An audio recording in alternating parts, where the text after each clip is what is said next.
ஒரு ஊர்ல ராமையா சீதான்னு ஒரு தம்பதி வாழ்ந்து வந்தாங்க. அவங்களுக்கு குழந்தைங்க இல்ல. ராமையா படிப்பறிவு இல்லாதவரு. அவருக்கு ஒரு எழுத்து கூட தெரியாது. கூட்டல் கழித்தல்னு சின்ன சின்ன கணக்கு கூட தெரியாது. ஆனா அவர் ரொம்ப வெள்ளந்தியான மனுஷன். கள்ளங்கபடம் இல்லாதவரு. கிடைக்கிற வேலைகளை செஞ்சு குடும்பத்தை காப்பாத்திட்டு வராரு. அவரோட மனைவி சீதா ரொம்பவே புத்திசாலி. 10வது வரைக்கும் தான் படிச்சிருந்தாலும் உலக அறிவு அவளுக்கு அதிகம். வீட்டு வேலைகளை கவனிக்கிறது மட்டும் இல்லாம ராமையா கொண்டு வர பணத்தை சிக்கனமா செலவு பண்ணி குடும்பத்தை நடத்திட்டு வந்தா.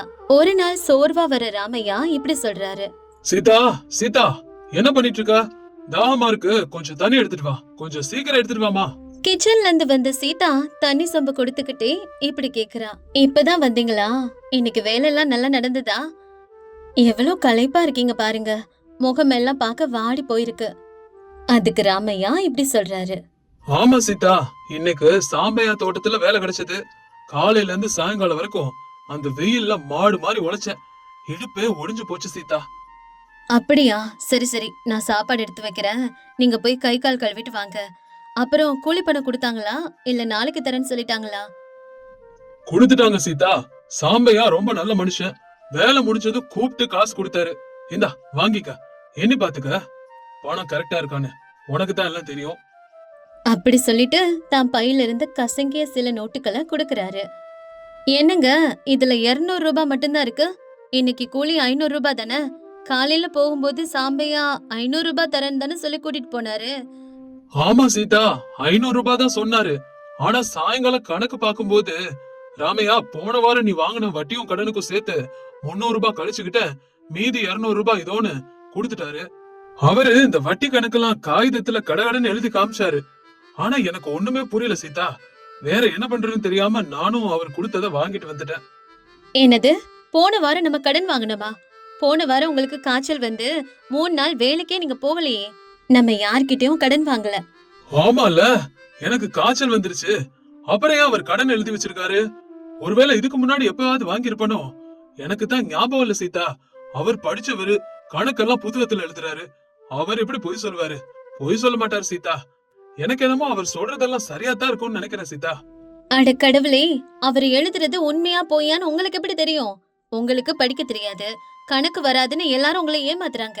போன தடவை அந்த ரங்கையாவும் இப்படித்தானே வேலை சரியா செய்யலன்னு சொல்லி பாதி காசு கொடுத்தாரு. அதுக்கு முன்னாடி அந்த மளிகை கடை முதலாளியும் சில்லறைய குறைச்சு கொடுத்தாரு. இப்படியே போனா நம்ம எப்படிங்க பொழைக்கிறது? நீங்களே சொல்லுங்க. நான் என்ன பண்ணட்டும் சீதா?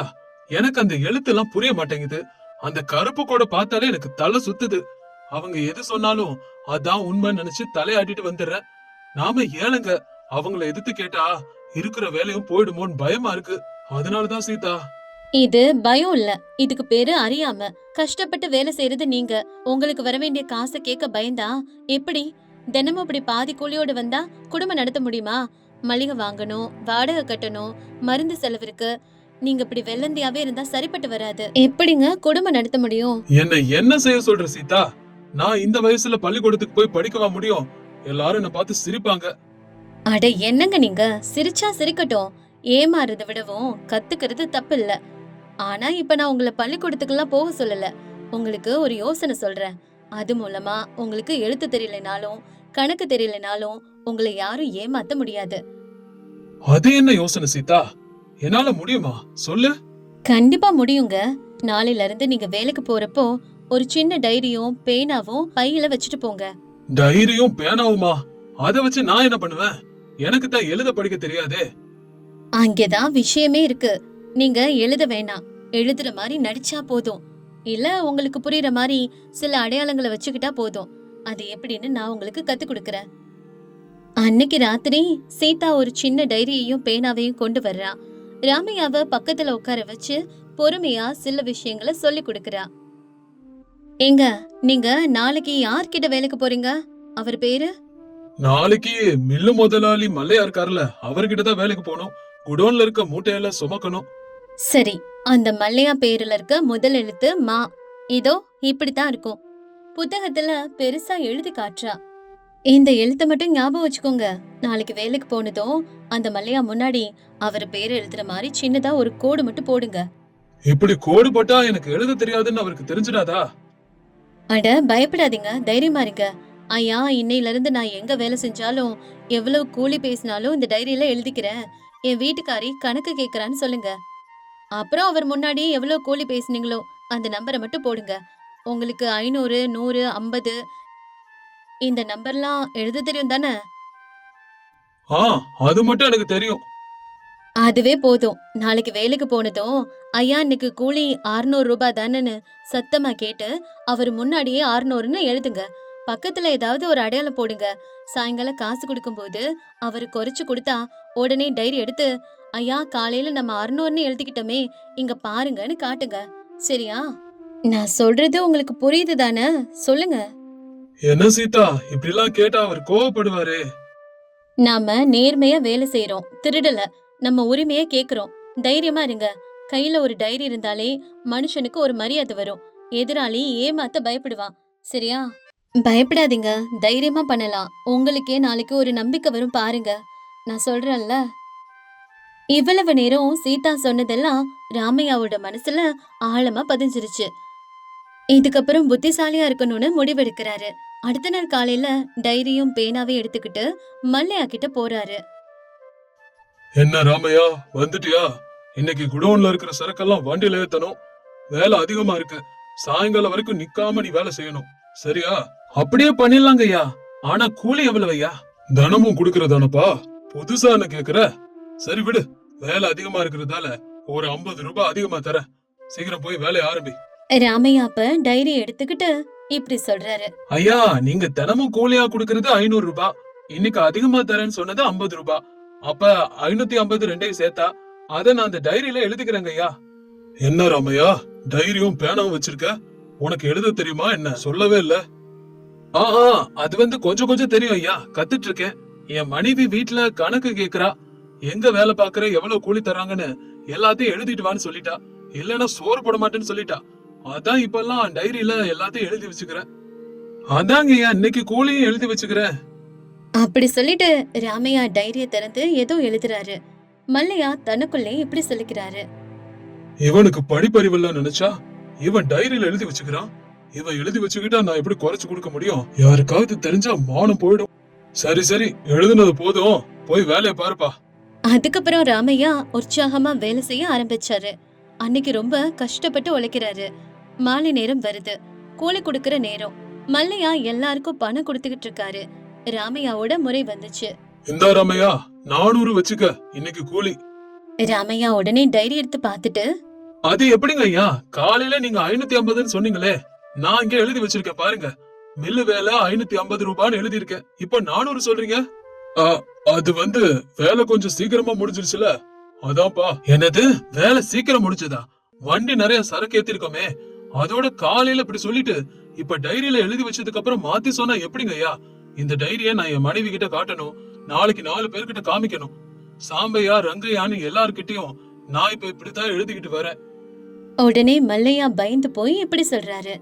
ஐயோ, வேண்டவே வேண்டாம். எதுக்கு வம்பு? நீதான் எழுதி வச்சிருக்கிய. இந்தா மீதி 150 ரூபாயும் வாங்கிக்கோ. மொத்தம் 550. சரியா? ஏப்பா ராமையா, இத மனசுல வச்சுக்கிட்டு இதுக்கப்புறம் வேலைக்கு வர மாட்டேன்னு சொல்லிடாத. சரிங்கய்யா, பணம் சரியா இருக்கு. எழுதின கணக்குப்படி கொடுத்தா போதும். எப்பவும் வேலைக்கு வந்துருவேன். அத பத்தி பிரச்சனை இல்ல. இப்ப ராமையாவோட சந்தோஷத்துக்கு எல்லையே இல்ல.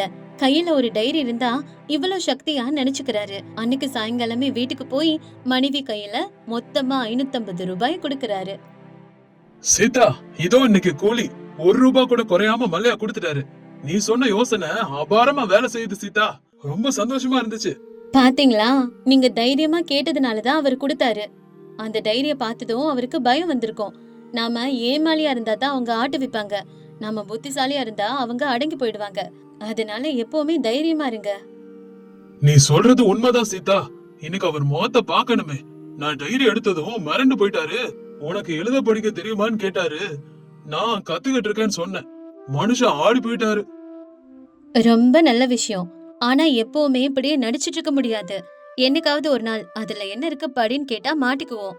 அதனால இன்னையில இருந்து உங்களுக்கு உண்மையாவே எழுத படிக்க கத்து தர போறேன். சரியா? தினமும் நைட்டு சாப்பிட்டதுக்கு அப்புறம் 1/2 மணி நேரம் உட்காருங்க. அட்லீஸ்ட் பேர் எழுதவும் கணக்கு போடவும் மட்டும் கத்துக்கலாம். கல்வி வாழ்க்கைக்கு ரொம்ப முக்கியம். கண்டிப்பா கத்துக்குவேன் சீதா. படிப்பு எவ்வளவு முக்கியம்னு இன்னைக்கு எனக்கு புரிஞ்சுது. ஒரு எழுத்து தெரியலன்னு தானே நம்மள கேவலமா பாக்குறாங்க. அதே 4 எழுத்து தெரிஞ்ச மனுஷன்னா மதிக்கிறாங்க. அதனால நான் கண்டிப்பா கத்துக்கிறேன் சீதா. நீ சொன்னது போல எனக்கு தினமும் சாப்பிட்டு முடிச்சதுக்கு அப்புறம் நீ சொல்லிக் கொடு. அன்னையில இருந்து ராமையாவோட வாழ்க்கை மாறுச்சு. பகல்ல வேலைக்கு போறது, சாயங்காலம் வீட்டுக்கு வந்ததும் சீதா கிட்ட உட்காந்து பாடம் படிக்கிறதுன்னு தொடங்குச்சு. சீதாவும் பொறுமையா அவருக்கு எழுத்துக்கள், கணக்குன்னு எல்லாத்தையும் கத்து கொடுத்தா. நாட்கள் போக போக ராமையா எல்லாத்தையும் கத்துக்கிட்டாரு. ஒரு நாள் ராமையா சுப்பாராவ் கிட்ட வேலைக்கு போறாரு. அவரு வேலை வாங்கிட்டு பணத்தை தராம ஏமாத்துறதுல கெட்டிக்காரரு. என்ன ராமையா, இந்த சுவர் கட்டுற வேலை நாளுக்குள்ள முடிஞ்சிடணும். கண்டிப்பா முடிஞ்சிருங்க ஐயா. சரி, ஆனா இந்த வாரம் உனக்கு என்னால காசு கொடுக்க முடியாது. அடுத்த வாரம் மொத்தமா சேர்த்து தரேன். சரிங்க ஐயா, பரவாயில்ல, நீங்க சொல்ற மாதிரியே கொடுங்க. ஆனா எவ்வளவு நாள் வேலை செஞ்சிருக்கேன், எவ்வளவு கூலி கொடுக்கணும்னு இந்த டைரியில எழுதி இருக்கு. ஒரு கையெழுத்து மட்டும் போட்டுருங்க. என்ன கையெழுத்தா? என்னைய நம்பலையாப்பா நீ? என்னப்பா நம்பிக்கை இல்லாம இல்லைங்க ஐயா. அன்னைக்கு அந்த பக்கத்து ஒரு முதலாளி இப்படித்தான் அப்புறம் தரேன்னு சொல்லிட்டு அப்புறம் கேட்டா நீ வேலையே செய்யலன்னு சாதிச்சுட்டாரு. அதான் என் மனைவி சொன்னா, பணம் கொடுக்கலனாலும் பரவாயில்ல, வேலை செஞ்சதுக்கு கையெழுத்து வாங்கிட்டு வந்துட்டேன்னு. நீங்க கையெழுத்து போட்டா எனக்கும் ஒரு ஆதாரம் இருக்கும்ல, அதனாலதான் ஐயா கேக்குறேன். நீங்க எதுவும் நினைச்சுக்காதீங்க. நீ ரொம்ப மாறிட்ட ராமையா. கூலி வேலை செய்யற உனக்கு இதெல்லாம் தேவைதானா சொல்லு? கூலி வேலை செய்யறவங்க தான் ஐயா, ஆனா உழைப்பாளி. என் உழைப்புக்கு ஏத்த பலன் எனக்கு கிடைக்கணும்ல. எனக்கு ஓரளவுக்கு படிப்பறிவும் இருக்கு. நீங்க கையெழுத்து போட்டாதான் நாளைக்கு நான் வேலைக்கு வருவேன், இல்லைன்னா நான் வரமாட்டேன். அவ்வளவுதாங்கய்யா. இவன் பழைய ராமையா கிடையாது. இவனுக்கு உலக அறிவு வந்துடுச்சு. இவன் இதுக்கப்புறம் ஏமாத்துறது கஷ்டம். கையெழுத்து போட்டா நாளைக்கு கண்டிப்பா பணத்தை கொடுத்தாகணும், இல்லன்னா ஊருக்குள்ள பஞ்சாயத்தை கூட்டிடுவான். என்ன இப்படி ஆயிடுச்சு நிலைமை? சரி சரி, கூட அந்த டைரிய நான் கையெழுத்து போட்டு தரேன். இப்படி எரிச்சலோட சொல்றாரு. என்னோட வேலையில குறை இருக்காதையா, அது மாதிரி கணக்குலயும் குறை இருக்க கூடாது, அவ்வளவுதான். அதுக்கப்புறத்துல இருந்து ராமையா எந்த இடத்துலயும் தன்னோட உரிமைகளை விட்டு கொடுக்கறதே இல்ல. யாராவது ஏமாத்தணும்னு நினைச்சா கூட உடனே டைரி எடுத்து கணக்க காட்டிடுவாரு. ஊருக்குள்ள இப்படி ஒரு செய்தி பரவுது. ராமையா இப்ப பழையபடி ஏமாளி இல்ல. அவரை யாருமே ஏமாத்த முடியாது. ஒரு நாள் சாயங்காலம் ராமையா ரொம்ப சந்தோஷமா வீட்டுக்கு வர்றாரு. கையில ஒரு இனிப்பு பொட்டலம் இருக்கு. என்னங்க, இன்னைக்கு ரொம்ப சந்தோஷமா இருக்கீங்க? கையில என்ன இது? ஏதோ வாங்கிட்டு வந்திருக்கீங்க. ஆமா சீதா, இன்னைக்கு ஒரு அதிசயம் நடந்துச்சு. அப்படி என்ன அதிசயம் நடந்துச்சு? பஞ்சாயத்து அலுவலகத்துல வேலைக்கு போயிருந்தப்ப அங்க இருந்த ஒரு அதிகாரி ஒரு காகிதத்தை படிக்க முடியாம கஷ்டப்பட்டு இருந்தாரு. நான் போய் அந்த காகிதத்தை வாங்கி படிச்சு காட்டிட்டேன். நிஜமாவா சொல்றீங்க? நீங்க படிச்சீங்களா? ஆமா சீதா, நீ சொல்லி கொடுத்த எழுத்துக்கள் எனக்கு ஞாபகம் இருந்துச்சு. ஒவ்வொன்னா சேர்த்து வாசிச்சேன். அத பார்த்த பஞ்சாயத்து தலைவரு, அடே ராமையா, உனக்கு படிக்க தெரியுமாடா, ரொம்ப நல்லா வாசிக்கிறியன்னு பாராட்டினாரு. அது மட்டும் இல்ல, இனிமே எங்க அலுவலகத்துல உதவியாளரா வேலை பாக்குறியா, மாசம் மாசம் சம்பளம் வரும், இப்படி தினமும் கூலி வேலைக்கு அலைய தேவையில்லைன்னு சொன்னாரு. நிஜமாவாங்க சொல்றீங்க? இது எவ்வளவு பெரிய விஷயம் தெரியுமா? ஆமா சீதா, நான் சரின்னு சொல்லிட்டேன். நாளையில இருந்து வேலை. இதுக்கப்புறம் நம்ம கஷ்டம் எல்லாம் தீர்ந்துருச்சு. இதெல்லாம் உன்னோட உழைப்பு தான் சீதா. அன்னைக்கு நீ மட்டும் அந்த டைரிய கொடுத்து எனக்கு பாடம் சொல்லி கொடுக்கலனா நான் இன்னும் அந்த முதலாளி கிட்ட ஏமாந்துகிட்டே தான் இருந்திருப்பேன். படிப்பறிவு இல்லாதவனாவே இருந்திருப்பேன். எல்லாத்துக்கும் காரணம் நீதான் சீதா. உன்னாலதான் நான் இன்னைக்கு இந்த நிலைமைக்கு வந்திருக்கேன். உன்னை நினைச்சா எனக்கு ரொம்ப ரொம்ப பெருமையா இருக்கு சீதா. நீ எனக்கு மனைவியா கிடைச்சது நான் பண்ண அதிர்ஷ்டம். நீங்க என்னதான் சொன்னாலும் இது எல்லாத்துக்கும் காரணம் உங்ககிட்ட இருந்து விடாமுயற்சி தான். ஒரு மனைவியா நான் என்னோட கடமையை தான் செஞ்சேன். ஆனா இதுக்கான உழைப்பு உங்களோடது. இந்த இனிப்ப முதல்ல உனக்கு தான் ஊட்டணும் சீதா. அப்புறம் அந்த டைரி எங்க? அந்த டைரி என்கிட்ட தான் இருக்கு சீதா. அந்த டைரி என்னோட உயிர். அதை எப்பவுமே நான் ரொம்ப பத்திரமா வச்சுக்குவேன். அது வெறும் கணக்கு டைரி இல்ல, என் வாழ்க்கையவே மாத்தின டைரி. அதனால அந்த டைரிய என்கிட்ட நான் ஒரு பொக்கிஷ மாதிரி எப்பவுமே பாதுகாப்பேன் சீதா. டைரி மட்டும் இல்ல, நீ கூட என்னோட பொக்கிஷம் தான் சீதா. எல்லாமே உன்னாலதான் நடந்தது. ராமையா தன்னோட மனைவி சீதாவோட உதவினால கல்வியோட மதிப்பை தெரிஞ்சுக்கிட்டு அதை கத்துக்கிட்டு அந்த ஊர் மக்கள் எல்லாரும் மதிக்கிற அளவுக்கு மரியாதையோட வாழ்ந்தாரு. படிப்பு, கல்விங்கிறது ஒரு மனுஷனுக்கு வேலை வாய்ப்புக்கானது மட்டும் இல்ல, சமூகத்துல அவனுக்கு ஒரு கௌரவத்தையும் தன்னம்பிக்கையும் கொடுக்கும். ஒரு படிச்ச பெண் நினைச்சா ஒரு குடும்பத்தையே எப்படி மாத்தலாங்கிறதுக்கு சீதா தான் சாட்சி. கடின உழைப்போட கொஞ்சம் கல்வியும் புத்திசாலித்தனமும் சேர்ந்தா வாழ்க்கையில நம்மள யாருமே ஏமாத்த முடியாது. வாழ்க்கையில நம்ம நினைச்சது எல்லாத்தையும் சாதிக்கலாம். கல்வி எவ்வளவு முக்கியம்னு சொல்றதுக்கு ராமையா சீதாவோட இந்த கதை தான் ஒரு பெரிய உதாரணம். உயிரையும் துச்சமா மதிச்சு அவனை போராட தூண்டும். அப்படிப்பட்ட ஒரு கதை தான் இது. சூரியவரம்னு ஒரு அழகான கிராமம். அந்த ஊருக்கு பக்கத்திலேயே சந்திரவதி அப்படின்னு ஒரு ஆறு ஓடிட்டு இருந்துச்சு. ஆனா கொஞ்ச காலத்துக்கு அப்புறம் அந்த ஆறு ஊருக்குள்ள நுழைய ஆரம்பிச்சது. அதனால எப்ப வேணாலும் ஊர் மொத்தமும் தண்ணிக்குள்ள மூழ்கிடும்னு அந்த ஊர் மக்களுக்கு வேற வழி இல்லாம உடைமைகள் எடுத்துக்கிட்டு ஊரை விட்டு பாதுகாப்பான இடத்துக்கு போயிட்டாங்க. ஆனா ராமையா ஜானகம்மா, சோமையா சுசிலாமா, சந்திரையா சந்திரம்மா இவங்க 3 குடும்பம் மட்டும் எங்கேயும் போகாம அந்த ஊர்லயே படகுகளையே வீடா மாட்டி தங்கிட்டாங்க. இப்ப ராமையா ஜானகம்மா கிட்ட இப்படி சொல்றாரு. ஜானகம்மா, பாத்தியா சூரிய பகவான் நம்மள எப்படி வரவேற்கிறார் பாரு. இந்த ஆறு கூட இன்னைக்கு ரொம்ப அமைதியா இருக்குல்ல? அமைதியா தாங்க இருக்கு.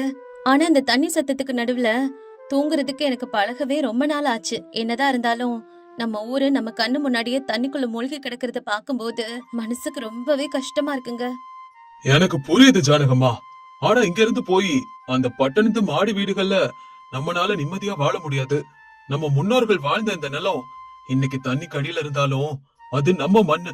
அப்படியே பக்கத்து படகுல இருந்து சோமையாவோட குரல் கேக்குது. சோமையா ராமையா விட சின்னவன் தான். ஆனா ரொம்பவே சுறுசுறுப்பான ஆளு. அவன் இப்ப இப்படி சொல்றான். ராமையா அண்ணன், இன்னைக்கு ஆத்தோட மறுபக்கத்துல மீன் அதிகமா இருக்கான்.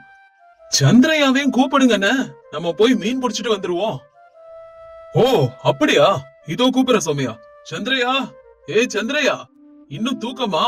சீக்கிரமா எந்திரிச்சு வா, மீன் பிடிக்க போகணும். சந்திரையா அப்போ மெதுவா தன்னோட படகு வீட்டுல இருந்து வெளியே வர்றான். அண்ணே, நான் எப்போ எந்திரிச்சிட்டேன். ஆனா சந்திரம்மா இன்னும் சமையல முடிக்கல. சாப்பிட்டு கிளம்பலான்னு பாக்குறேன். பருப்பெல்லாம் வேக ரொம்ப லேட் ஆகுது. இந்த படகுல அடுப்பு எரிக்கிறது சாதாரண விஷயமா? இந்த ஈரப்பதத்துல அடுப்பு அணைச்சு போகாம இருக்க கஷ்டப்பட வேண்டியது இருக்கு. இத கேக்குற சுசிலாமா இப்படி சொல்றா. ஆமா சந்திரமாக்கா, நீங்க சொல்றது சரிதான். எங்க வீட்ல இருந்தப்ப பெரிய விறகடுப்புல நிமிஷத்துல சமைச்சு முடிச்சிருவோம். இப்ப இந்த படகுல உசிறு கையில புடிச்சிட்டு சமைக்க வேண்டியதா இருக்கு. தங்கச்சிங்களா, வருத்தப்படாதீங்க. நமக்கு நிழல் கொடுத்து வீடு போனாலும் இந்த ஆற்று தாய் நமக்கு துணையா இருக்கா. இன்னைக்கு நான் புளிக்குழம்பு வச்சிருக்கேன். எல்லாரும் ஒன்னா சேர்ந்து சாப்பிட்டுட்டு அப்புறமா இவங்கள மீன் பிடிக்க அனுப்புவோம். அந்த ஆத்தோட நடுவுல அந்த 3 படகு வீடுகளும் பார்க்க ஒரு சின்ன கிராமம் மாதிரியே இருந்துச்சு. ஒவ்வொரு குடும்பத்துக்கும் 2 படகு. ஒன்னு தங்குறதுக்கு, இன்னொன்னு மீன் பிடிக்கிறதுக்கு. பெண்கள் வீட்டை பாத்துக்க, ஆண்கள் மீன் பிடிக்க போனாங்க. மீன் பிடிச்சிட்டு இருந்தப்போ சோமையா இப்படி சொல்றான். பாத்தீங்களாண்ணே, அந்த தூரத்துல தெரியுற கோவில் கோபுரம் மட்டும் இன்னும் தண்ணிக்கு மேல தெரியுது. நம்ம ஊரோட ஞாபகமா அது மட்டும்தான் அண்ணா பாக்கி. ஆமா சோமையா, அந்த திருவிழா நாட்களை எல்லாம் யாரால மறக்க முடியும்? ஆமா அண்ணே, நம்ம ஊர் மக்கள் எல்லாம் போனது தவறுன்னு தோணுது. பட்டணத்து மாசு அந்த நெருக்கடியில வாழ்றதை விட இங்க இப்படி இயற்கையில வாழ்றது எவ்வளவு மேல்தான். நல்ல வேளை நம்ம போகல. அப்படி இல்ல சந்திரையா, ஒவ்வொரு மனுஷனுக்கும் ஒரு கருத்து இருக்கும். அவங்க பயந்தாங்க, நம்ம துணிச்சிட்டோம். சரி சரி, இனி நேரத்தை வீணாக்க வேணாம். வலையெல்லாம் எடுங்க. இன்னைக்கு காத்தோட திசைய பார்த்தா இன்னைக்கு நமக்கு நல்ல வேட்டை இருக்கும்னு தோணுது. எடுங்க சீக்கிரம், மீன் பிடிக்க ஆரம்பிக்கலாம். அப்பதான் சீக்கிரம் வீட்டுக்கும் போக முடியும். இங்க இப்படி இருக்க அங்கே இவங்களோட மனைவிகள் 3 பேரும் படகுல நின்னு பேசிட்டு இருக்காங்க. ஜானகம்மாக்கா, அவங்க போறத பாக்கும்போது மனசுக்குள்ள ஒரு சின்ன பயம். இந்த ஆறு எப்ப எப்படி மாறும்னு யாருக்குமே தெரியாதே. பயம் எதுக்கு சுசிலா? இந்த சந்திரவதி தாய் தன் பிள்ளைகளுக்கு எப்பவும் தீங்கு செய்ய மாட்டா. நம்ம நேர்மையா உழைக்கிறோம், கடவுள் நம்மள கண்டிப்பா காப்பாத்துவாரு. அக்கா, இன்னைக்கு சமையல் முடிச்சதும் நம்மளும் கொஞ்ச நேரம் வலை வீசுவோமா? காய்கறி எல்லாம் தீந்துருச்சு. மீன் வித்துக்கிட்டு வர பணத்துல தான் மளிகை பொருட்கள்லாம் வாங்கணும். தாராளமா சந்திரமா, இந்த படகுல உட்காந்து கவலைப்படுறதை விட வேலை செய்யறது சிறந்தது. வாங்க, முதல்ல இந்த படகுகளை எல்லாம் சுத்தம் செய்வோம். படகுல சமைக்கிறதும் தூங்குறதுமே ஒரு சவாலான விஷயம். ஆனா இந்த 3 குடும்பங்களும் இது ஒரு கலையாவே மாத்திக்கிட்டாங்க. படகுக்குள்ள தண்ணீர் வராம பாத்துக்கிறது, உணவை சிக்கனமா பயன்படுத்துறதுன்னு இவங்க எல்லாத்தையும் கத்துக்கிட்டாங்க. மதிய வேலையில வேட்டையை முடிச்சிட்டு ராமையா குழு வீட்டுக்கு திரும்புறாங்க. இங்க பாருங்களேன், பெரிய பெரிய மீனா கிடைச்சிருக்கு. சந்தையில இதுக்கு நல்ல விலை கிடைக்கும்னு நினைக்கிறேன். சந்திரையா, நீ அந்த கரைக்கு போய் இந்த மீனெல்லாம் வித்துக்கிட்டு வா. வரும்போது அரிசி, உப்பு, எண்ணெய் எல்லாத்தையும் வாங்கிட்டு வா. ஞாபகம் இருக்குல்ல, நம்ம கிட்ட எண்ணெய் தீந்து போச்சு. ஞாபகம் இருக்குதண்ணா, நான் போயிட்டு இருட்டுறதுக்குள்ள வந்துடுறேன். சந்திரமா, என் பைய அப்படி கொடு. இதோ தூக்கி போற புடிங்க. ஜாக்கிரதையா போயிட்டு வாங்க. கரையில இருக்கிறவங்க நம்மள பார்த்து சிரிப்பாங்க, அதெல்லாம் கண்டுக்காதீங்க. சிரிக்கட்டுமே சந்திரமா, சொந்த மண்ணை விட்டுட்டு ஓடினவங்களுக்கு அந்த மண்ணுக்காக போராடுறவங்களோட மதிப்பு என்ன தெரிய போகுது? அதுக்கப்புறம் சந்திரையா படகுல கரைக்கு கிளம்புறான். மத்தவங்க எல்லாம் அவங்கவங்க வேலையை பார்க்க சுசிலாமா ராமையா கிட்ட இப்படி பேசுறா. ராமையா மாமா, நம்ம ஊரு மூழ்கி போன இடத்துல இப்ப மீன்கள்லாம் நீந்திட்டு இருக்கு. நிலத்துல நடந்த நம்ம இப்ப நீர் மேல மிதக்குறோம். வாழ்க்கை எவ்வளவு விசித்திரமா இருக்குல்ல மாமா, என்னால நம்பவே முடியல. வாழ்க்கைங்கிறது மாற்றம் தான் சுசிலா. ஒரு காலத்துல நம்ம நிலத்தை நம்பணும், இப்ப இந்த நீரை நம்புறோம். எல்லாத்துக்கும் உழைப்பு அவசியம். ஆனா நம்ம மண்ணையும் கலாச்சாரத்தையும் விட்டு கொடுக்க கூடாது. நீங்க உண்மையை தாங்க சொன்னீங்க. எல்லாரும் போனாலும் நம்ம 3 குடும்பமும் ஒருத்தருக்கு ஒருத்தர் துணையா இருக்கிறது நம்மளோட அதிர்ஷ்டம். இங்க நம்ம ஒரு சின்ன ஊரையே உருவாக்கிட்டோம். ஆமா ஆமா, நாளைக்கு நான் ஆத்தோட மேல் பகுதிக்கு போய் அங்க ஏதாவது பழைய பொருட்கள்லாம் கிடைக்குதான்னு பாக்குறேன். நம்ம படகுகள் எல்லாம் கொஞ்சம் பழுது பார்க்கணும். சரி சோமையா, ஆனா ரொம்ப ஜாக்கிரதை. நீர்வரத்து அதிகரிக்கவும் வாய்ப்பு இருக்கு. அப்படியே இரவு ஆகுது. சந்திரையா திரும்பி வர்றான்.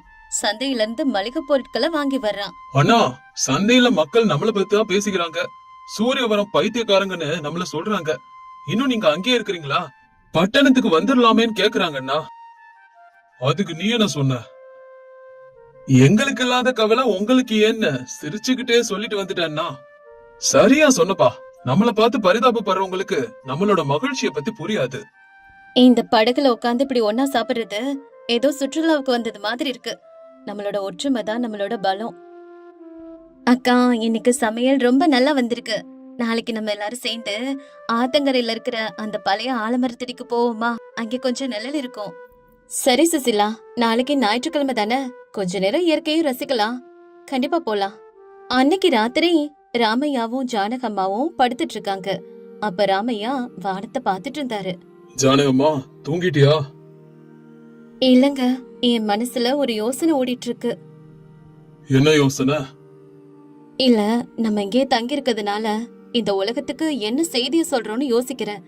எல்லாரும் ஓடிட்டதுக்கு அப்புறம் நம்ம இங்கே இருக்கிறோம் இல்லையா? நாம சொல்ற செய்தி ஒண்ணுதான் ஜானகம்மா. கஷ்டம் வரும்போது ஓடி போறது இல்ல, அதை எதிர்த்து போராட கத்துக்கணும். நம்ம வீடு போயிருக்கலாம், ஆனா நம்மளோட அடையாளம் போகல. இந்த படகுகள் தான் நம்ம போராட்டத்தோட அடையாளம். அடுத்த நாள் காலையில எல்லாரும் சொன்னது போலவே அந்த பழைய ஆலமரத்தடிக்கு போறாங்க. அந்த மரம் பாதி நீர்ல மூழ்கி இருந்தாலும் இன்னும் பசுமையாவே இருந்துச்சு. பாத்தீங்களாண்ணா, இந்த மரமும் நம்மள போலதான் இருக்கு. வேர்கள் நீர்ல இருந்தாலும் தலைய தூக்கி காத்த சுவாசிக்குது. உண்மைதான் சந்திரையா, உயிர் இருக்க வரைக்கும் போராடணும்னு இந்த மரம் நம்மளுக்கு கத்து கொடுக்குது. நாம கொண்டு வந்த சாப்பாட இங்க சாப்பிடலாம். இந்த மரத்தோட நிழல்ல இருந்தா நமக்கு பழைய நாட்கள்லாம் நினைவுக்கு வரும். ஆமாமா, சின்ன வயசுல நம்ம எல்லாரும் இங்கதானே விளையாடணும். இப்படி இந்த 3 பெண்களும் பேசிட்டு இருக்க ஆண்கள் படகுகளை பழுது பாக்குறாங்க. அப்ப அந்த பக்கம் ஒரு பெரிய கப்பல் வருது. அந்த கப்பல் இருந்தவங்க இவங்கள பார்த்து ஆச்சரியப்படுறாங்க. மக்களே, உங்களுக்கு எதுவும் பிரச்சனை இல்லையே? இந்த தண்ணி மேல எப்படி வாழ்றீங்க? ஆபத்து இல்லையா? ஆபத்து இல்லாத இடம் எங்கெங்க இருக்கு? பட்டணத்து மாடிகள் இருந்தாலும் ஏதோ ஒரு பயம் இருக்கும். இங்க எங்களுக்கு இந்த ஆற்று தாய் துணையா இருக்கிறா. நாங்க எல்லாரும் சந்தோஷமா தான் இருக்கிறோம். உங்க எல்லாரோட தைரியத்துக்கு என்னோட வணக்கங்கள். சரி, உங்களுக்கு எல்லாம் ஏதாவது உதவி வேணுமா? ரொம்ப நன்றிங்க. எங்களோட உழைப்பு மேல எங்களுக்கு நம்பிக்கை இருக்கு. உதவியை விட உதவி செய்யணும்னு நினைச்ச உங்க எண்ணமே எங்களுக்கு போதுங்க. ரொம்ப ரொம்ப நன்றிங்க. நாங்க நல்லபடியா தாங்க இருக்கோம். நீங்க போயிட்டு வாங்க. சரிங்க, உங்களை பார்த்தா எனக்கு ரொம்ப ஆச்சரியமா இருக்கு. உங்கள மாதிரி சில பேர் இருக்கிறதுனாலதான் இன்னும் இந்த மண் மேல நம்பிக்கை வருது. நீங்க இப்படி சொல்றத கேட்கும் போது எங்களுக்குமே ரொம்ப சந்தோஷமா இருக்குங்க. சரி, பத்திரமா போயிட்டு வாங்க. அதுக்கப்புறம் அந்த கப்பல் அங்கிருந்து கிளம்புது. இவங்க 3 குடும்பமும் இந்த ஆற்றோட தான் இருக்காங்க. நாட்கள் போக போக அவங்களோட மன உறுதி அதிகமாகுது. இப்படி இருக்கும்போது ஒரு நாள் பலத்த மழை பெய்ய தொடங்குது. நீரோட்டமும் அதிகமாயிட்டே போகுது. அப்ப இவங்க இப்படி பேசிக்கிறாங்க. ஆனா மழை பயங்கரமா வருது. படகுகள்லாம் கட்டுப்பாட்டு இழக்கிற மாதிரி இருக்கு. என்ன செய்யறது போ? பதட்டப்படாத சோமையா, எல்லாரும் உங்களோட படகு கயிற அந்த ஆலமரத்துல பலமா கட்டுங்க. நாம எல்லாரும் ஒரே படகுல இருக்கிறது தான் நல்லது. ஜானகம்மா, சுசிலா, எல்லாரும் எங்க படகுக்கு வாங்க. காற்றோட வந்த பெருமழை பாதிப்பை ஏற்படுத்திருச்சு. ஆறு உக்கிரம் அடைச்சது. ஆனா அந்த 3 குடும்பமும் ஒருத்தருக்கு ஒருத்தர் கைகளை பிடிச்சுக்கிட்டு தைரியமா நின்னாங்க. இறைவா, எங்களோட பாதுகாப்பு உன்கிட்டதான் இருக்கு. நாங்க எல்லாரும் உன்னை நம்பிதான் இருக்கோம். அக்கா, படகு ரொம்ப ஆடுது, பயமா இருக்குக்கா. சந்திரமா, தைரியமா இரு. இந்த ஆறு நமக்கு சோறு போடுது. இது நம்மள காப்பாத்துமா. சோமையா, அந்த கயிறை இழு. ரொம்ப நேரம் பெஞ்ச கனமழை ஒரு வழியா நின்னுருச்சு. ஆறு அதுக்கப்புறம் அமைதியானுச்சு. ஆலமரத்துல கயிறு கட்டி இருந்ததுனால அவங்களோட படகுகளும் பாதுகாப்பா இருந்தது. பாத்தீங்களா, இயற்கை நம்மள சோதிச்சிருக்கு, ஆனா நம்மள கஷ்டப்படுத்தல. ஒற்றுமையா இருந்தா எந்த புயலையும் எதிர்கொள்ளலாம். இதுல இருந்து தெரிஞ்சுக்குங்க. ஆமா அண்ணா, இன்னைக்கு நம்ம ஒருத்தருக்கு ஒருத்தர் ஒத்துமை அல்லனா என்ன ஆயிருப்போம்? இந்த மழை நமக்கு ஒரு பாடத்தை கத்து கொடுத்திருக்கு. வாழ்க்கை எப்பவும் ஒரே மாதிரி இருக்காது. அதனால நம்ம எல்லாத்துக்கும் தயாரா இருக்கணும். அததான் இன்னைக்கு பெஞ்ச இந்த கனமழை நம்மளுக்கு சொல்லி கொடுத்திருக்கு. அன்னையில இருந்து அந்த 3 குடும்பத்துக்கு இடையே ஒற்றுமை இன்னும் வலுவாச்சு. படகு வாழ்க்கை அவங்களுக்கு ஒரு பாரமாவே தெரியல. அது ஒரு கௌரவமா மாறி போயிடுச்சு. ஊரு தண்ணீருக்கு அடியில இருந்தாலும் தங்களோட கலாச்சாரத்தை படகுலயே அவங்க வாழ வச்சாங்க. வாழ்க்கையில கஷ்டங்கள் வர்றது சகஜம். சூழ்நிலைகள் மாறும்போது பயந்து ஓடுறதை விட இருக்கிற வசதிகளை வச்சுக்கிட்டே புதிய வாழ்க்கை அமைச்சுக்கிறது நல்லது. இந்த 3 குடும்பங்களும் இதத்தான் நிரூபிச்சிருக்காங்க. வீடுங்கிறது வெறும் சுவர்களும் கூரையும் இல்ல. வீடுங்கிறது நம்ம மனசுல இருக்கிற பாசமும் ஒற்றுமையும் தான். சூரியவரம் கிராமத்துல இருக்க இந்த 3 குடும்பங்களோட படகு பயணம் அடுத்த தலைமுறைக்கு ஒரு சிறந்த முன்மாதிரினே சொல்லலாம்.